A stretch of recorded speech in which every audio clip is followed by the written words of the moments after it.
Good morning, sir and buddies. We are the last group 4, and we are going to discuss our given topic, which is the vocational or survival skills.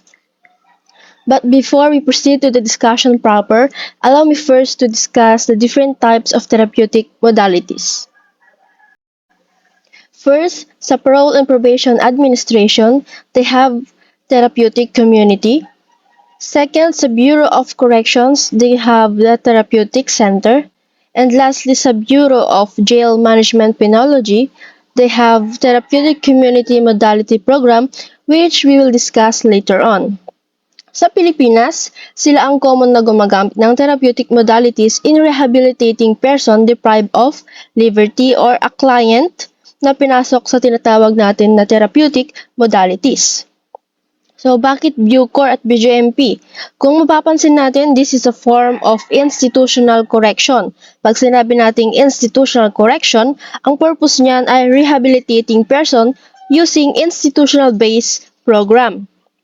Bakit naman parole and probation administration? Ito naman ay saklaw ng non-institutional correction. Ibig sabihin, it repairs to rehabilitating persons with the use of community-based program. So, dyan ngayon nabuo ang tinatawag nating CA3 or Therapeutic Community or Modalities. So, yung rehabilitation ng Bucor at BGMP ay inilagay na sa therapeutic community. So, from the time na rehabilitate, offender, reformation, admission procedure ng mga inmates, supervision, nakapasok na yan sa correctional administration. So, according sa research, ang therapeutic community daw ay nag-start year 1956. And according naman sa BJMP, nag-start daw ito noong year 1998. And sa Bucor naman, nag-start daw ito noong year 2002. But not knowing ng lahat, based sa research ng Parole and Probation Administration, it was started 200 BC pa daw. So, ano nga ba itong tinatawag nating therapeutic community? So, it defines under the Manual of BJMP on Therapeutic Community Modality Program, which defines as a self-help social learning treatment. So, let us tackle our main topic as we go along with the presentation. So, it states here that the development of vocational and survival skills start at the beginning of performance and job functions in the TC community, which has substantial value to the individual. So, it's a form of rehabilitative program by the BJMP. Those inmates or PDLs are being assigned with a certain job functions, whether they will be cleaning the ground, or whether they are in charge in the kitchen or in the laundry area, just like that. So those are some of the different job functions that is done by the PDL from day-to-day activities. But those job functions is given if the person is credible to perform such function.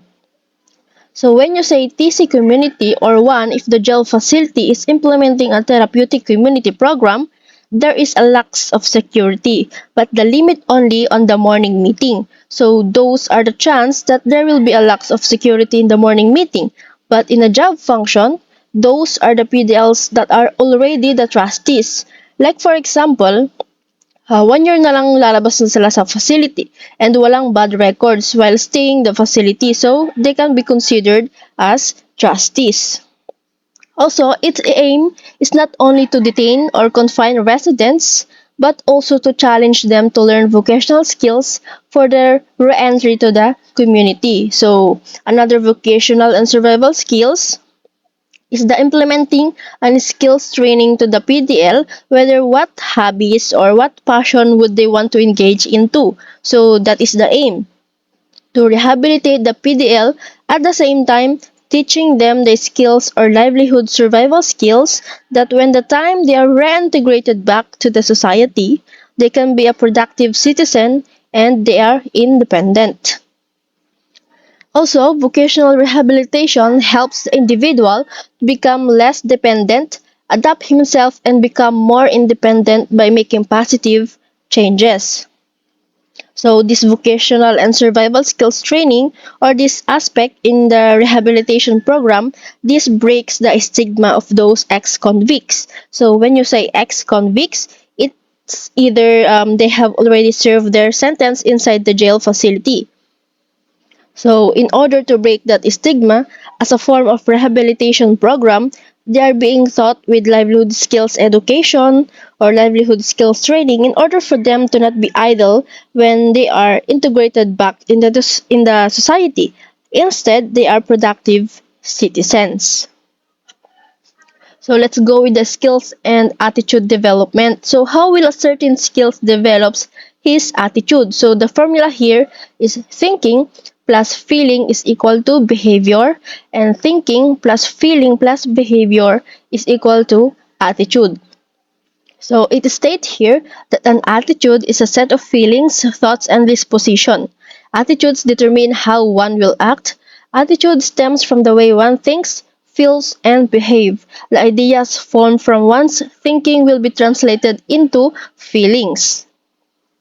Thinking coupled with feelings will determine the reaction of an individual to certain situations. The person's attitude will shape his ability to learn and absorb all the teachings inside the program. So, those or the person's attitude will shape his ability whether he has the attitude to really change his bad behavior while he is in the community.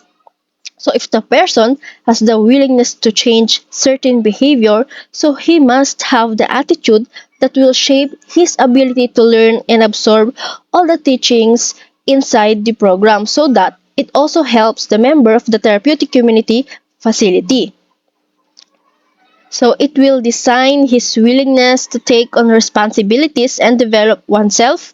An individual's attitude is relevant to his development in the area of vocation and occupation. So if the person has the attitude that he is willing to learn new skills, then it will reflect or relevant on the area of vocation and occupation. So it speaks of his adaptability and flexibility to the different tasks and functions. It will predetermine how he will later on perform on the hierarchical ladder.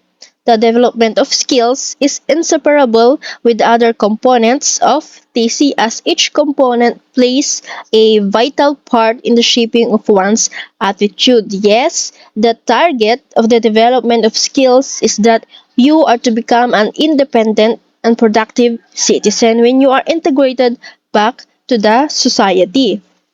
So with the willingness to shape your behavior, the willingness to learn will depends on you. Because if you have the willingness to learn, then you will be or able to adapt and be flexible on the tasks and functions, especially in the hierarchical ladder. So there are different topics that we are going to tackle as we go along with this presentation. We have the TC hierarchical structure, job changes, what are the different job functions, and the different staff functions. So in the next slide, we have here the organizational hierarchy of therapeutic community. We have four objectives, and these are to create an organized structure and efficient system of program implementation. So when we say organized structure, it is a hierarchy organized where it is centralized in relay of information. Second, to foster the feeling of empowerment and self-sufficiency among residents. Third, to improve the line of communication between personnel and residents. And fourth, to promote a self-sufficient TC utilizing the residents who possess a variety of skills. So there is already a chain of command, a hierarchical structure. And also we have 6 indicators. These are orderly and peaceful community. Of course, if you are inside an organization, informations are channeled from top to the bottom. Second, self-reliance, value of work evident through punctuality and patience, jobs completed on time with proper supervision, harmonious interpersonal relationship and respect for hierarchy, and lastly, pride in quality. So next, Who are the participants in organizational hierarchy of the therapeutic community? So we have the personnel and the residents. Personnel, those are the BGMP personnel. The residents are the PDL. So the procedure is that the senior member of the staff, usually the director, identifies the counselors coming from the staff or personnel. So, the senior member of the staff, usually the director, and the director is the warden. The TC director is usually occupied by the warden because he is in charge in jail, so he identifies the counselor. And the counselor, he is also a BGMP personnel, not necessarily a psychometrician or psychologist, but he is a BGMP personnel identified as a counselor to supervise the different departments inside the facility. Second, as soon as the counselors were identified, the residents of the community will submit application for certain desired positions as indicated at the hierarchical structure. Third, the applicants will be interviewed by the staff. It's either by the director, IWDO, or what we call the Inmates Welfare and Development Officer, and Chief Escort and Custodia. So, after the interview, selection of applicants for key positions, it's either coordinator and department head, is done through the use of sociometric pointing. So in a hierarchical structure, you have the TC director as the highest command. So we have the assistant TC director. We have more than an assistant jail warden. For example, jail senior inspector or jail senior officer 4. So after the TC director, identify who is the counselor of each department. So once na ma-identified, open ang application for the key positions. It's either with the coordinator and the department head.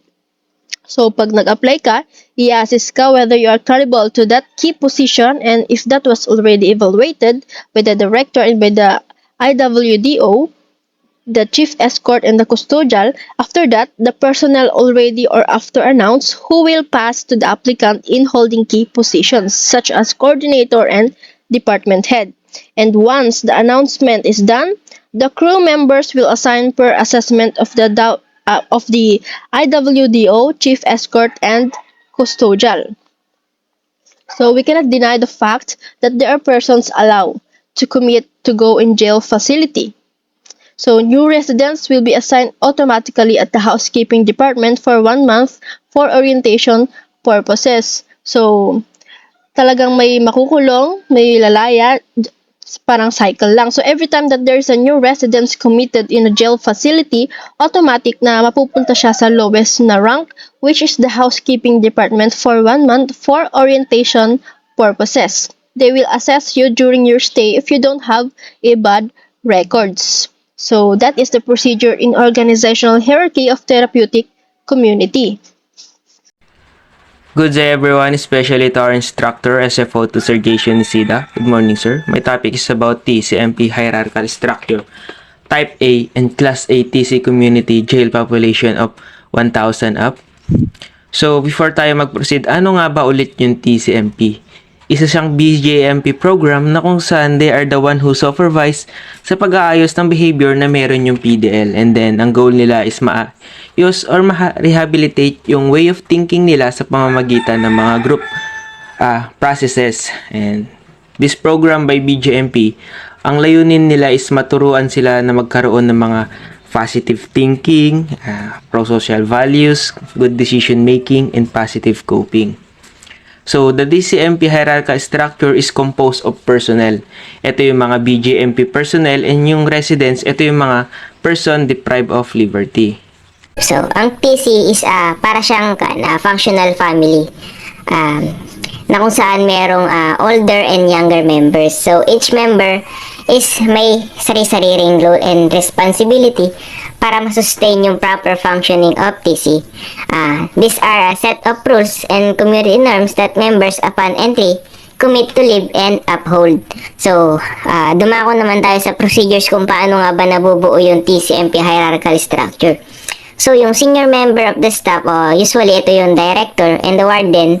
So, ina-identify niyo yung counselor coming from the staff or personnel. So, as soon as the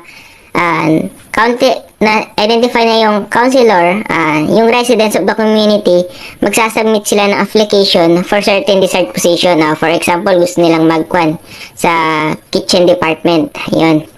And then, number 3, yung applicants will be interviewed by the staff director, IWDO, chief escort, and custodial.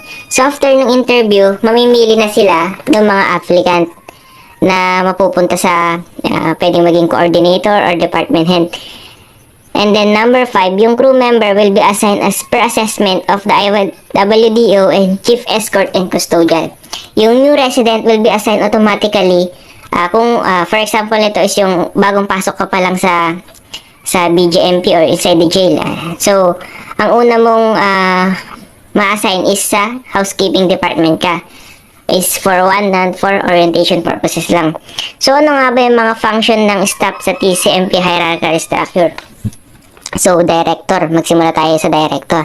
Siya yung responsible sa implementation ng program na kinakandak inside jail, and also he's the one appoint staff to become counselor and make decision as to what sanction or learning experience for resident having done wrong. Siya yung nagbibigay ng final decision sa mga or penalty sa mga nagagawang mali ng mga resident inside the jail. Assistant director, siya naman yung nagte-take over sa responsibility ng director once nawala yung director. Counselor, responsible siya sa pagkakandak ng mga different activities ng therapeutic sa pang-araw-araw. And then, coordinator, siya naman yung leader ng team na na-assign para mag-oversee sa mga specific department. For example lang ito is yung kitchen department. Re-report niya yung job changes and recommendation. Yeah. Chief expeditor. Responsible siya sa pag-manage ng daily function and activities of the community. Assistant chief expeditor. Siya yung supervises sa activity inside the dormitories of jail, and nagmo-monitor siya sa mga function ng different department, and nagre-report sa chief of all incidents. Department head, siya yung nagkakandak ng department meetings before job function, assigned to task to team members and monitors individual conduct. Department crew, siya yung responsible sa pag-carry out ng tasks, duties, and responsibilities. And here are the different department inside the TCMP hierarchical structure. Dito yung mga business office department o BOD. Sila yung nagme-welcome sa new member of the family and nagpapaliwanag sa mga policies, rules, limitation na kailangan nilang sundin inside jail. Expediting team, sila yung nagre-report ng incident in the TC facility and overall attitude of the community. Kitchen department. So, ito yung department na to. From the word itself, kitchen. Siya yung department na to yung nagpe-prepare ng cook for daily consumption ng mga nandoon sa jail. Maintenance and landscaping department. Sila yung responsible sa pagpa-plant, watering, trimming of plants, trees, flower beds. And then, housekeeping department. This department naman is responsible sa pag-maintain ng cleanliness sa mga cell area, mess hall, visitation area, and visitors comfort room. Laundry department. From the word itself, laundry. And dito yung mga responsible sila sa paglalaba ng mga damit, pagsasampay. Tapos, take note that job change will done regularly every 6 months. So, this will be done by the TCMP director by calling all the staff and counselor para ma-facilitate yung procedural na pagpapalit ng position na ina-handle ng different department heads and coordinators. Good day po. The TCMP hierarchical structure. So this is the example of a TCMP hierarchical structure. Someone else chooses staff special service, laundry department, kitchen department. So we have the coordinator, the department head. And sunod po ang mga crew. For example, TC director as the chief officer. So siya po ang warden. So siya po ang mag-assign sa mga staff or crew. Those are the counselor identified by the TC director. Next po, Class BTC community, jail population 500 to 999. So we have the different department depending on the jail population of a certain facility. We have Class B with a jail population between 500 to 999. So ilan ang mga department na magagamit unlike sa Class A with a population of 1,000 above. So meron nga siyang 8 departments sa Class B department. Sa Class B, meron siyang 6 department or ilang trabaho or position. For example, business office department, admin, kitchen department or food services officer, housekeeping and laundry department, custodial records, group and landscape maintenance, special service department or IWDO, expediting department or para Regal. So those are with the Class B with a jail population of 500 to 999. Good day, ma'am and sir. Table 1.3. The TC hierarchical structure with a jail population 1 to 499 type C. Headed by TC director, which is the warden, staff, counselor, and different department heads facility appointed by the TC director. And this is the type C or class C, the TC community with a jail population 1 to 499 or less than 500. First is business office department, sila yung admin. Second, kitchen department, sila yung food service specialist, sila yung mga namamaala sa mga pagkain. And third, housekeeping laundry department, sila naman IWDO or Inmate Welfare Department Office. And lastly, fourth, expediting department, sila naman ay ang paralegal. Take note, ma'am and sir, the setup of the hierarchical structure depends upon the needs of the facility. Ang bilang ng hierarchical structure ay depende sa needs ng facility. Kung mas marami ang population, is dapat mas marami din ang department na kailanganin para matugunan ang mga needs ng inmates. Let's proceed to job function. Job function. The participants is the residents. Duration. Frequency. All year around based on the jail schedule. So, naman tayo sa procedure. Sa procedure ng job function is departmental meeting and conducted weekly assignment of basis which will be last for 1 week. In rotation basis, within the department, each team will be assigned to expediter to monitor the job function. Job rotation will be primarily based on the progress, performance, and capability of each resident's promotion and demotion can happen during the process. So, let's proceed naman tayo sa objective niya. So, ano nga ba ang objective ng job function? Number 1, to develop the right attitude of the residents toward work.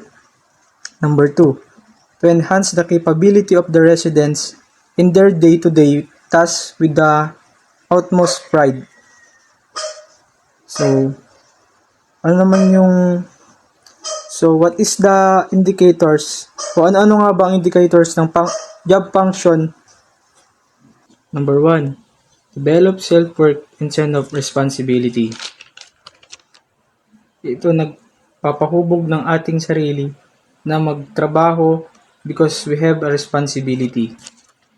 Number 2, initiative. May kusang gawa, hindi na kailangan sabihin ng ibang tao para gawin ang isang bagay sa larangan ng trabaho. Number 3, creativity. The use of your imagination to produce at work. Ingenuity. The quality of being original o pagiging malikhain. Number 5, pride in quality. A feeling that you respect yourself and deserve to be respected by other people in quality matters. So these are the participants, they are the residents that performing different job function. So let's move to the function of the difference position in hierarchy from highest to lowest.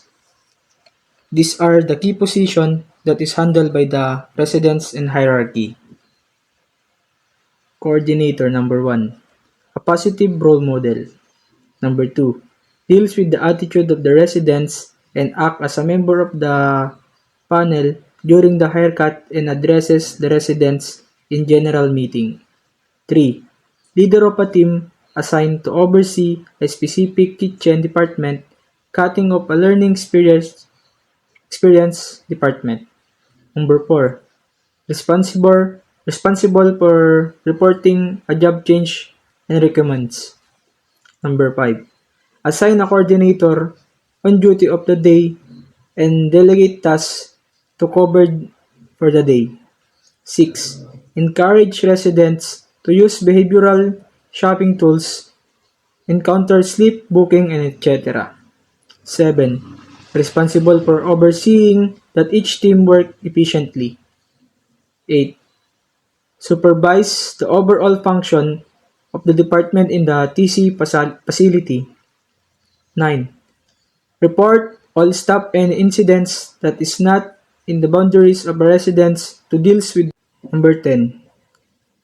Carries out any given task that staff member assign him and her. 11. In charge to disseminate instructions given by the director and staff through coordination with the coordinators. 12. Serve as a liaisons between residents and staff. Coordinator on duty. Not part of the whole hierarchical structure. Each coordinator takes turns to become coordinator of the day. 1. He/she is designated as the coordinator of the day to conduct inspection in cells, kitchen, and other areas, where residents are allowed together with the staff duty and the chief expeditor. 2. Delegates tasks to the coordinators. 3. Under direct communication with the chief expeditor. 4. Must always be aware and records all the events, incidents of the day to the logbook. 5. Must have direct link with the staff on duty. 6. Responsible to disseminate information coming from the staff or director. 7. Evaluate or validate different incidents and seek staff acknowledgement. Kumbaga, ang coordinator on duty o ang pagiging coordinator of the day ay ang trabaho nito ay sa pag-inspeksyon sa cell, kulungan, kusina, and other areas. Tapos, meron din siyang direktibang komunikasyon sa chief expeditor, staff, o personnel at sa director or tinatawag na warden para ma-report lahat ng kaugnayan o insidente ng araw sa talaan. Next, we have a chief expeditor. Ito naman is responsible for managing the daily function and activities of the community. Responsible sa pamamahala sa araw-araw na gawain of the resident. Number 2, delegates other responsibilities to the assistant chief expeditor and monitors every activity. Nagbibigay siya ng authorize sa assistant chief expeditor to monitors every activity. Number 3, oversees the schedule of the day. Pangangasiwa the schedule of the day. Number 4, communicates with the department heads in execution of the job function. May ugnayan din siya sa mga pinuno ng departamento sa pagsasagawa ng mga tungkulin sa trabaho. Number 5, communicates with the coordinator of the day on an early basis. As a chief expeditor, meron itong direktibang komunikasyon sa coordinator on duty, or coordinator of the day sa lahat ng oras. Next, we have assistant chief expeditor. Number 1, responsible for execution of directives from the chief expeditor. As a assistant chief expeditor naman ay responsable sa pagpapatupad ng direktiba mula sa chief expeditor. Number 2, supervise the activity inside the dormitories. Ito naman yung nangangasiwa sa mga aktibidad sa loob ng dormitories. Number 3, monitors over all function of the different departments and reports to the chief all the incident. Ito naman, as a assistant chief expeditor, sinusubaybayan din nito ang iba't ibang departamento at inuulat ang lahat ng insidente sa chief expeditor. Number 4, facilitates department head meetings in the absence of the chief expeditor, job change, and request. As a assistant chief expeditor, pwede din siyang maging acting chief expeditor for department meetings pag wala ang absent ng chief expeditor. And we have here the department head, whose function is to conduct departmental meetings before job function. He delegates specific tasks to team members and monitors individual conduct. Third, he monitors participation of members to activities of the program of morning meeting, seminars, and group sessions. Fourth, he checks attendance and whereabouts of team members. He attends department heads pre-evaluation meeting regarding the job change. He also recommends grants or denies team members in-house requests in the department head meeting, and he conducts post-evaluation to residents regarding the result of their requests, and lastly, he screens team members' requests. And the function of department crew is that he is responsible for carrying out tasks, duties, and responsibilities of their concerned departments. So a certain department must only oversee the department where he is assigned, unlike to what we call coordinator and chief expeditor. So what are the TCMP departments and functions? We have here the business office department, whose functions is that he welcomes new members of the family and makes sure that policies, rules, and their limitations are clear. Second, he is responsible in facilitating younger members group by sharing experience. Third, he should be a role model that shows how to overcome trying circumstances. Fourth, he orients new residents how to drop sleeps, ventilate feelings in the encounter group, use the behavior shaping tools, and internalize the TC philosophy and unwritten philosophies. Fifth, he provides to residents when needed. He prepares sequence of program for special events and disseminates all written communications.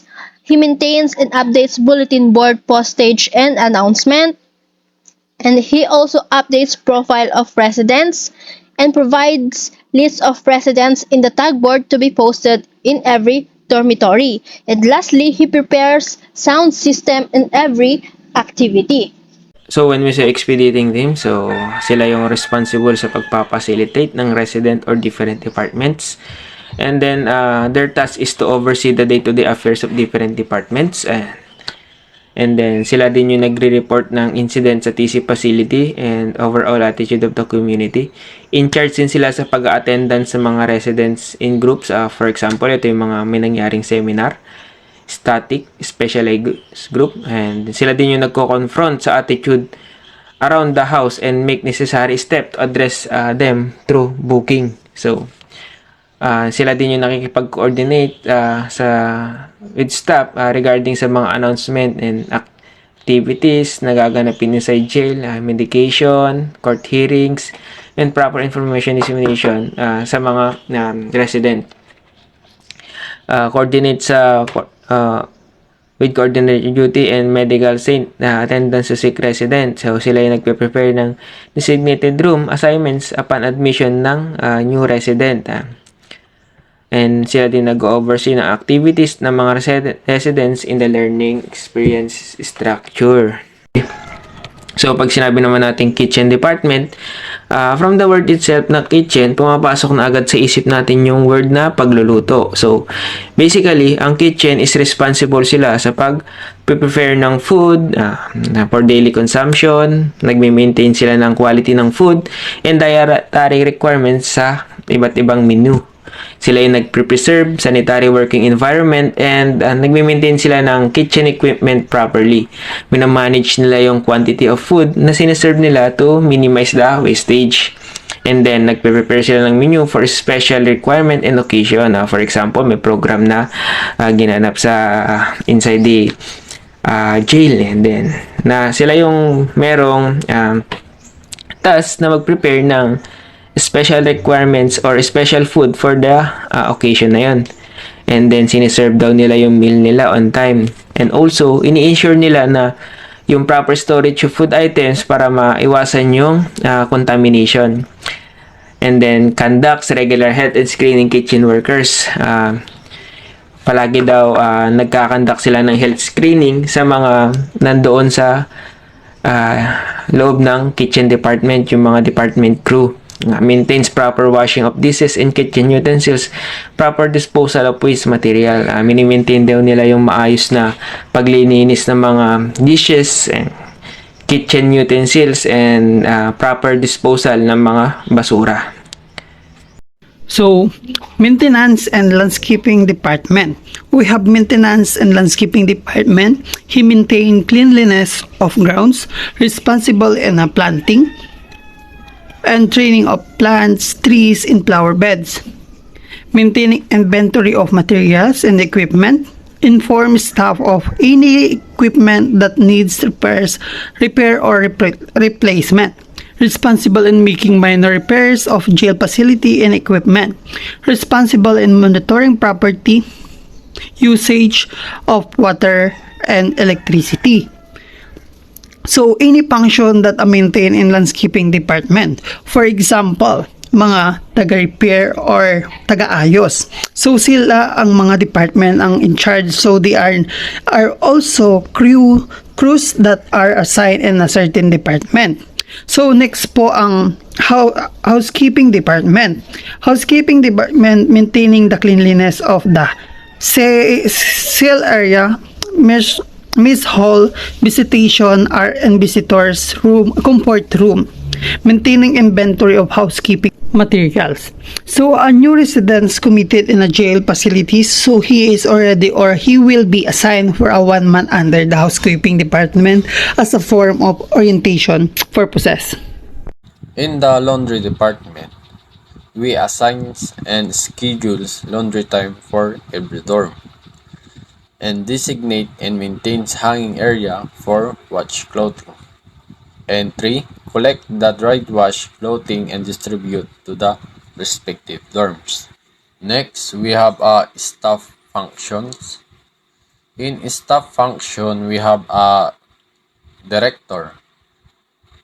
The warden serves as the director of the facility. He oversees all the activities in the program. He designates staff to serve as counselors.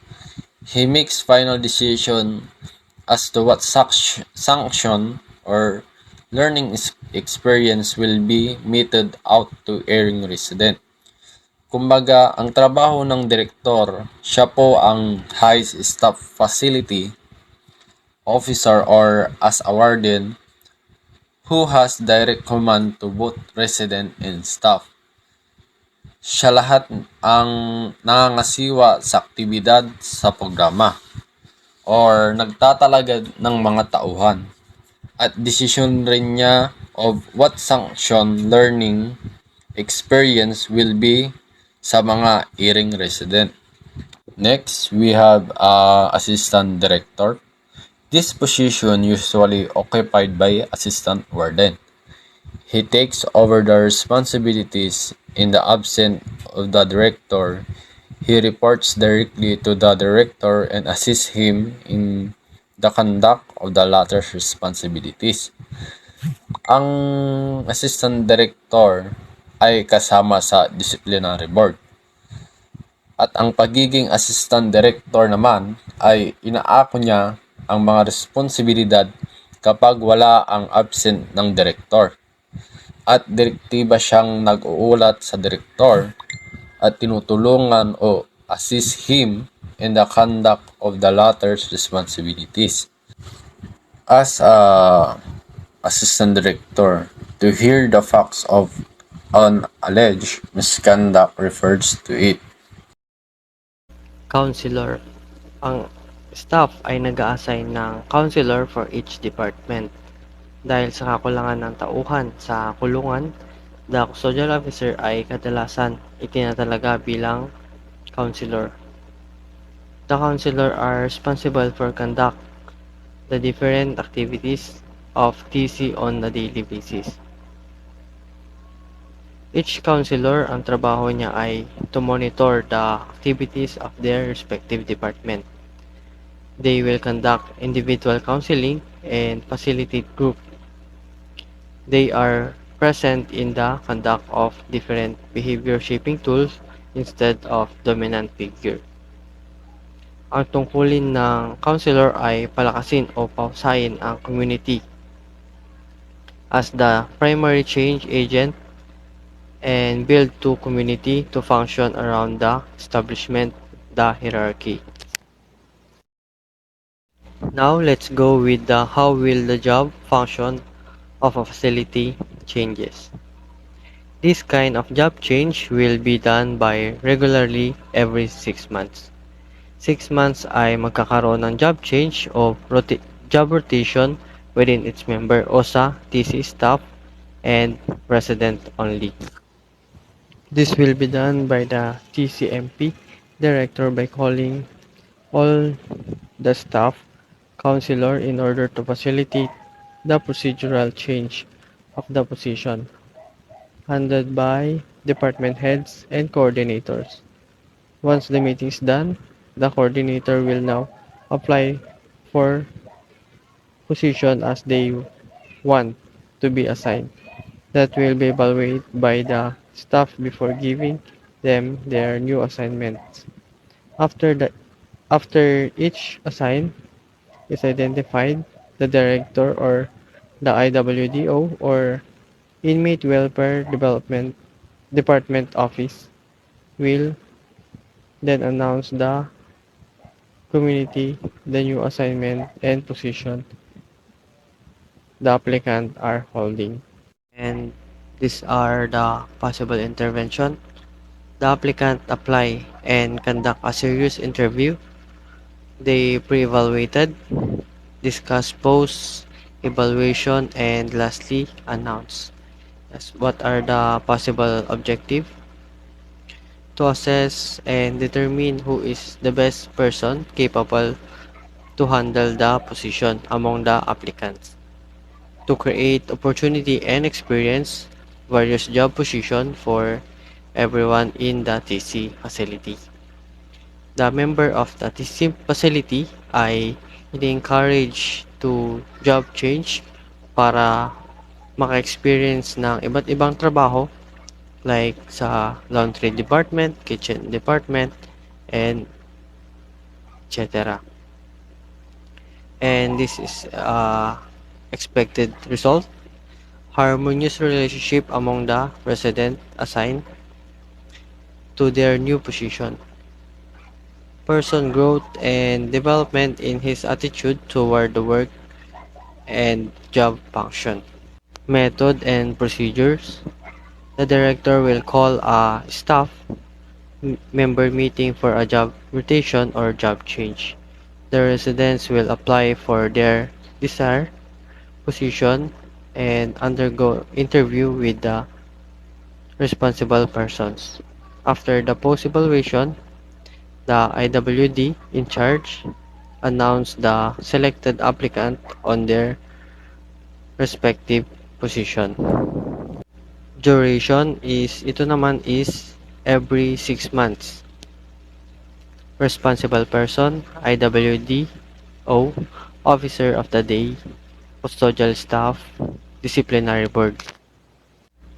We must remember that this job change will be done regularly every 6 months. And let's go with the job change with infraction offense committed.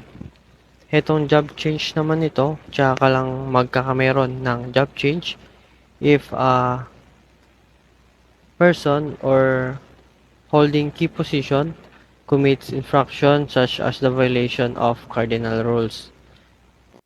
Pero hindi agad-agad na mapapalitan yung position mo when you are commit or you violate rules. It must be verified and investigated by the responsible inmate, and such investigation report has been reached the staff. After verified the person or key holding position ay naka-commit ng offense na na-verified na, it assumed that the disciplinary board ay meron na agad na sanction na ipapataw sa residence na yun. And he will be ousted his present position, and promotion and demotion will take effect. Example natin dito, a coordinator of the kitchen department was found out using the food container to facilitate entry the alcohol beverage. He will be given sanction by the member of the disciplinary board after the investigation, and department head of kitchen will assume his position, and a crew can be promoted to take the department head position. So, dito sa example natin is nagpasok siya ng alcohol beverage, which is mahigpit na pinagbabawal na magpasok ng beverage sa loob ng facility. So, these are the possible intervention validated by the inmate, conduct investigation by disciplinary board, BST, removal from the presence position, promotion of deserving resident. So, possible objectives: realization of the resident that the offense committed brought demotion, and value the need of improvement of the behavior and attitude. So, expected result: increase the level of awareness that upon commission of the offense or infraction will be receive corresponding sanction. So, method and procedure: selection of qualified resident to the vacant position. So, duration is pag may nakakommit lang ng crime, nakakommit ng crime, na violate ng offense, especially their cardinal rules, tsaka lang magkakaroon ng job rotation. Responsible person, IWDO, officer of the day, custodial staff, and disciplinary board.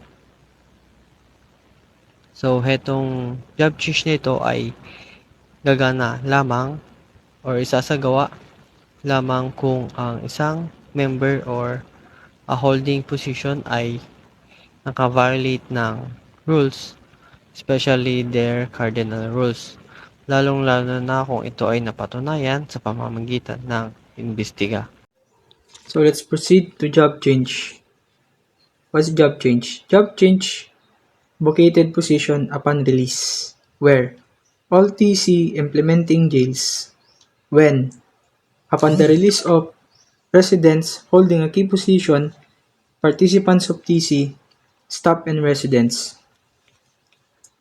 The release of a residents, particularly the one who occupies a key position, will open a vacancy. The vacated position will be piled up by either succession depending on his and her qualification. The director, IWDO, chief escort or custodial, any conduct or may conduct interview in selection of the application buying from the position and will announce later who qualifies for the vacant position. Never allow the residents to do the selection and interview without the supervision of the any staff. So, punta naman tayo sa livelihood and skill training.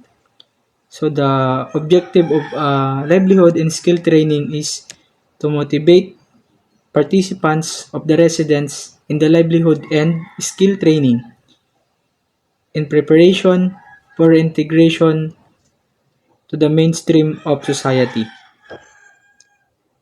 And so, next, to cultivate and enhance one's capacity to become productive and improve self-worth.